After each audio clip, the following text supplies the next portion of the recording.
各位大家好，我哋係佐敦谷聖若瑟天主教小學，我哋係第6組，作品係多功能生命探測儀。點解老人家更加要多功能生命探測儀？因為我哋真係要好好照顧長者啦。而家中國已經係超高齡社會，65歲以上嘅老人超過2億人，獨居老人有大概70萬，佔15%。好多老人一個人住，隔又唔方便，一跌倒或者突然心臟病發作，連打電話求救都唔夠力，搞唔好就變孤獨死，真係好驚。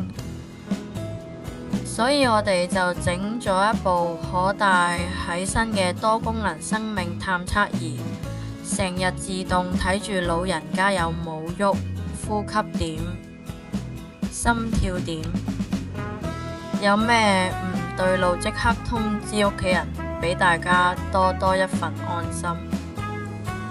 以下係多功能生命探測儀嘅示範。而家簡單介紹下多功能生命探測儀。首先呢件作品個外觀係個手柄度有個四方方嘅盒，用嚟裝電路。然後呢度有條長嘅觸鬚，最前邊呢，就裝咗個人體紅外線監測感應器。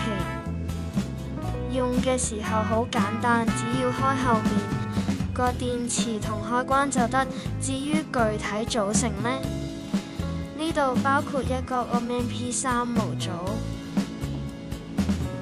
燈環 OLED 屏幕同埋呢個電位器。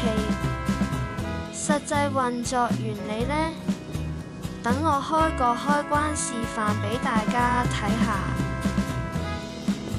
檢測到有生命跡象，請您排查。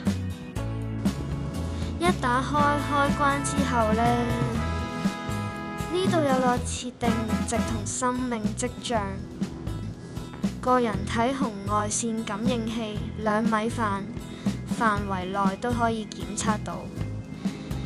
如果我哋呢個設定值細過生命跡象嘅話，檢測到有生命跡象，請您排查。佢就會自動發出警報，話俾我哋知有人被困。透過呢條長嘅觸鬚，我哋可以將成個裝置伸入獨居長者屋企，從而達到生命探測嘅目的。